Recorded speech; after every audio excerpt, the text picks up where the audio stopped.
Namaskar. Today's lesson is A Gift of Chappals. It's a beautiful story written by Vasanta Surya. It's actually a part of the novel Mridu in Madras. In this story, we get to meet three children who, despite being mischievous, are very helpful to others. Before I talk about different aspects of the story, let me give you a quick summary of the story. So in the story, Mridu arrived at her aunt Rukumani's house, where she was welcomed by her aunt and her cousins Ravi and Meena. She left her shoes near the door, where she noticed an old pair of chappals that had got toe marks on them. However, she did not pay much attention to them, and she was immediately taken to the backyard by Ravi and Meena.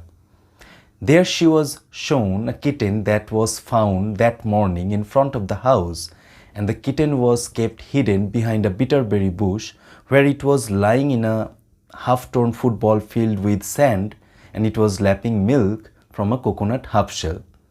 The kitten had to be kept hidden because their grandmother, Pati is grandmother in Tamil. So if their Pati came to know about the kitten, she would definitely leave for their Paddu Mama's house. That's why they had kept the kitten hidden. Ravi here complained that grown-ups ask them to be kind to animals, but they themselves are not often kind to animals. As is the case here, like Pati was not kind to the kitten. However, Ravi explained how difficult it was for him to get some milk for the kitten.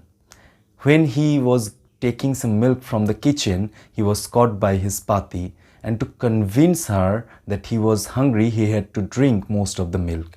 Then he said that he would wash the tumbler and ran to the backyard, poured the remaining milk into the coconut half shell, then washed the tumbler and returned that to the kitchen.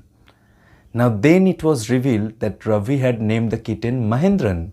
Not only just Mahendran, it was Mahendra Verma Pallava Punai, in short MP Punai.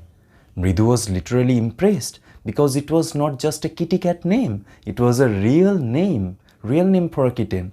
Generally people call their kittens by names like Fluffy or Snowy or something like that. But in this case it was a real name. So Ravi was not finished.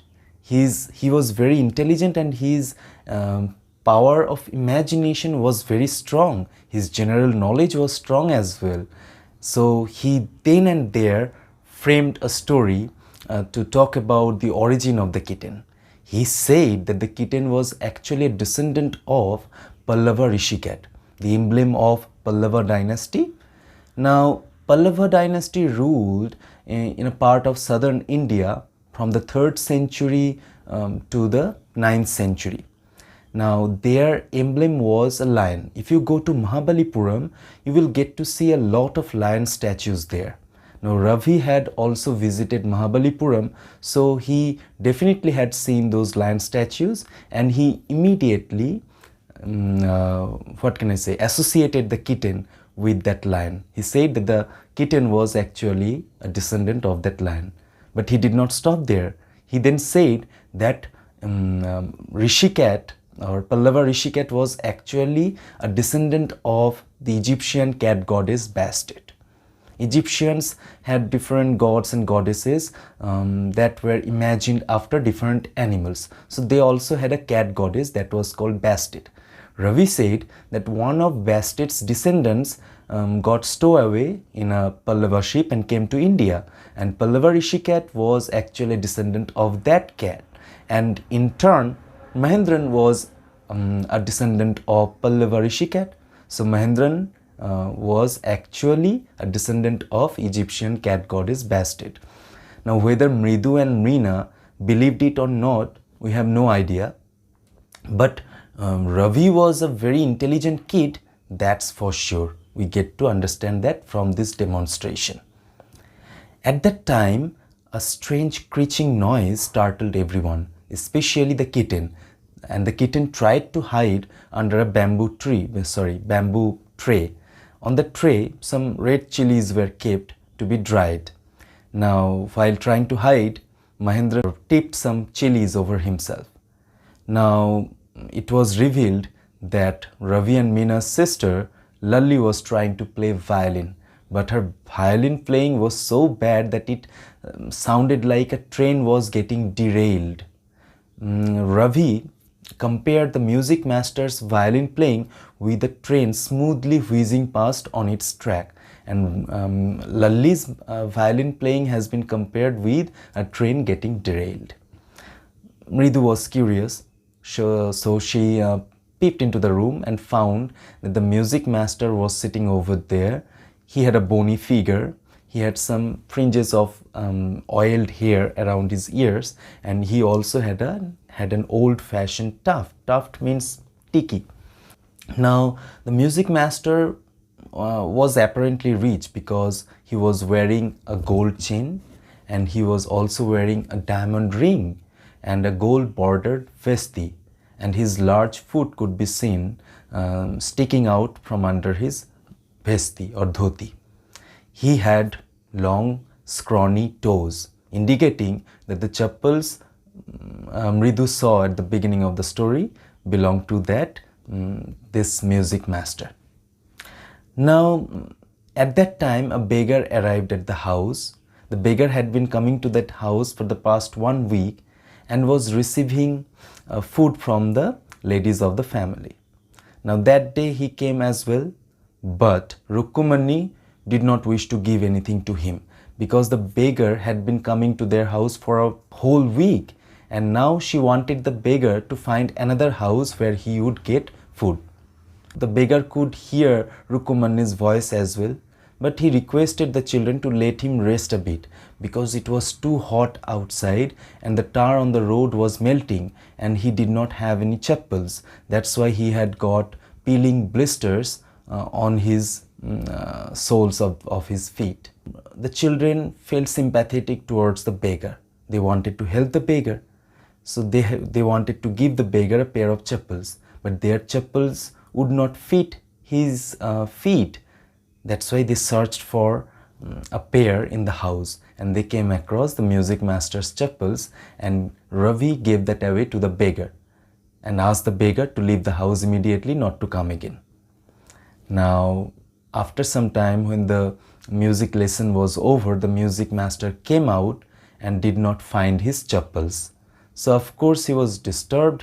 He along with Lalli was searching for the chappals here and there but could not find them. He gave a disapproving look at the children, that means Mridu, Meena and Ravi. In the meantime, Rukkumani had come as well, and she immediately figured out that Ravi, Meena and Mridu had something to do with the chappals. When she asked them sternly, Mridu revealed that they actually gave the chappals away to the beggar. Now it was very shocking.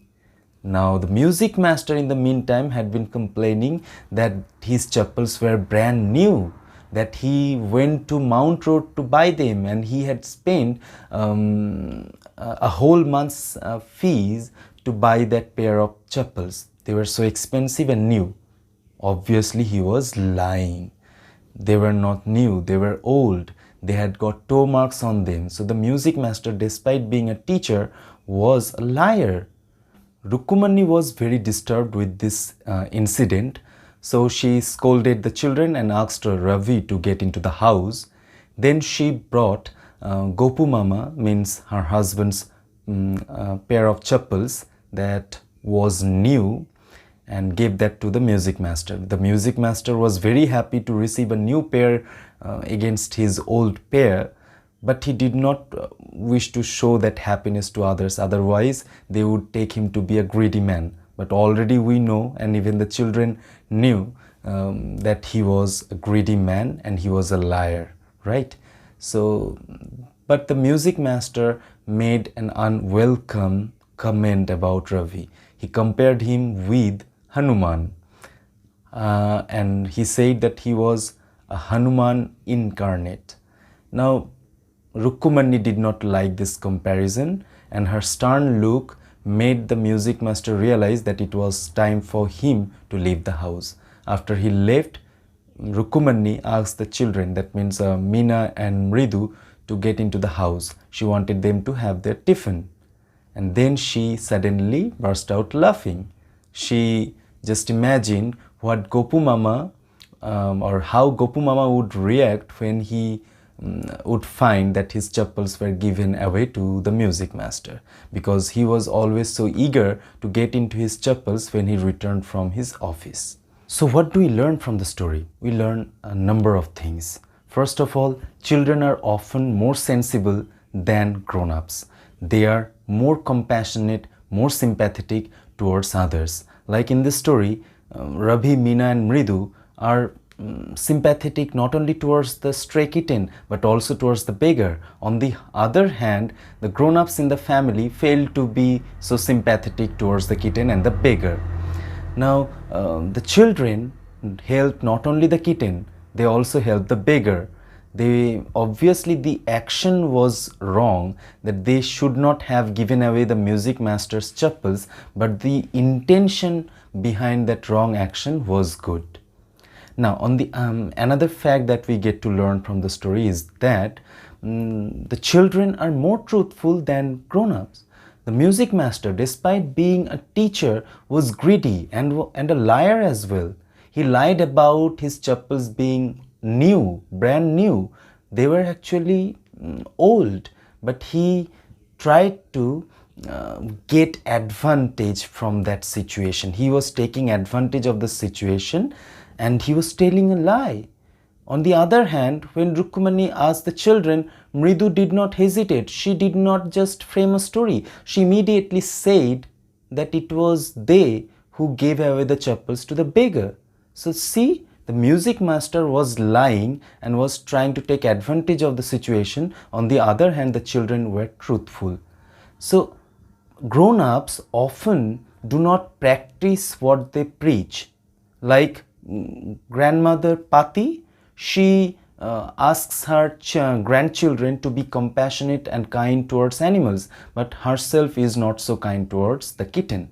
So these are the things that we get to learn from the story. Your job is to go through the story, read certain areas very carefully, like how Ravi gives a demonstration on the kitten being a descendant of Pallava Rishi cat and Egyptian cat goddess Bastet.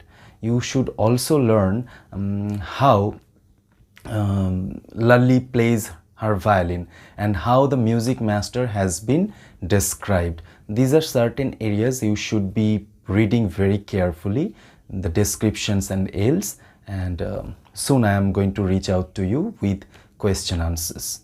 Okay, for today, this much only. Thank you.